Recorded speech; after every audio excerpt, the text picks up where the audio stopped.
안녕하십니까. 세종의 지역사회 환경 문제를 함께 해결할 리빙 프로젝트 기획한 문콘팀의 최봉준입니다. 혹시 자동 쓰레기 집하기, 통칭 클린넷이라고 들어보셨습니까? 위 사진에서 보이듯이 클린넷은 2015년 세종시에서 정부 예산 2,850억 원을 들여 설치한 세종시 신도심 지역의 쓰레기 자동 집하기입니다. 행복청은 116km의 클린넷 지하 송수로와 그리고 12개 집화장 5천여 개 클린넷 투입구를 설치하였습니다. 이를 세종시가 시설 인수하여 운영하고 있습니다. 이 시설은 그림과 같이 집 앞에 쓰레기를 넣으면 진공청소기의 원리를 통해 자동으로 집하기까지 이동하는 시스템입니다. 쓰레기 수거 차량 없는 도시, 소음이 없고 교통체 증가, 대기오염이 줄어든 도시, 클린시티를 만들어 나가는 것이 스마트시티의 시작입니다. 라는 모토로 있는데요. 하지만 이 쓰레기 자동 집화 시설이 주민들에게 엄청난 민원을 가지고 있습니다. 그리고 이 민원은 불만사항이고 부실하며 환경 문제까지 야기하고 있습니다. 여기서 보이는 세종 맘카페뿐만 아니라 2018년에는 865건의 민원 그리고 2019년에는 800건의 민원이 접수되었습니다. 보이는 사진들처럼 클린랩 앞에 온갖 쓰레기들이 쌓여 있는 것을 보실 수 있었습니다.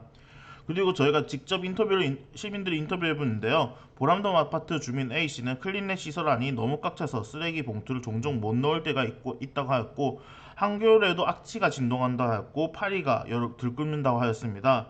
천마을 2단지 주민 B씨는 음식물 쓰레기와 일반 쓰레기 관로가 하나로 이송하기 때문에 음식물에서 나오는 물기와 일반 쓰레기 묻어서 분리수거 제대로 되는지 의문이라고까지 하였습니다.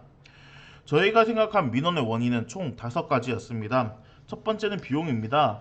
비용은 주민들이 직접 삼중 부담을 하고 있었습니다. 설치 비용, RFID를 하는 내용, 운영 비용, 그리고 봉투값에 삼중 부담을 하고 있었고, 세종시청은 연간 31호의 관리 비용을 부담하고 있었습니다. 그리고 시설 문제입니다.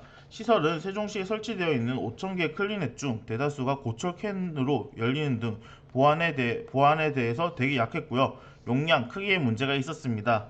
그리고 세 번째 안전성입니다. 실제로 2018년에는 투입구에 수의공이 빨려 들어가서 사망하는 사고가 있었습니다.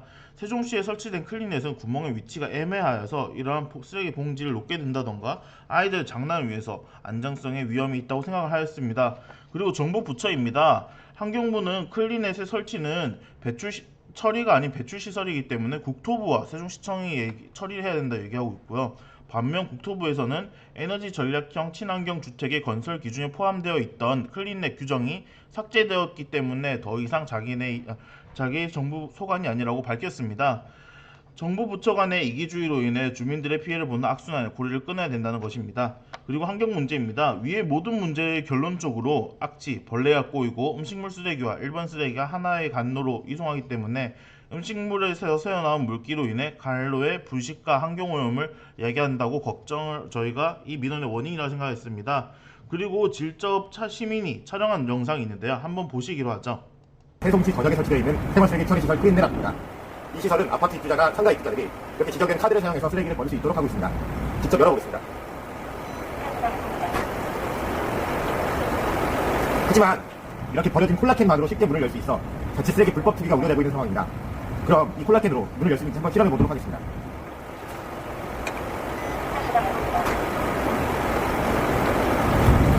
이렇게 음료수 캔만으로도 쉽게 문이 열릴 수 있는 것을 확인할 수 있습니다.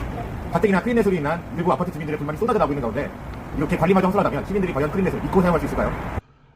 네, 그리고 세종시 자동 클린의 가동 시간까지 딱 정해져 있었습니다. 세종시에는 저희가 2027년까지 3,500억을 들여 추가로 클린넷 설치 운영을 한다고 하는데 이에 대해서 리빙넷 프로젝트에 적합하다고 생각하였습니다. 그래서 저희는 세 가지 과학기술형, 가학기술 인문, 소셜 융합형, 인문 소화형으로 나눴는데요.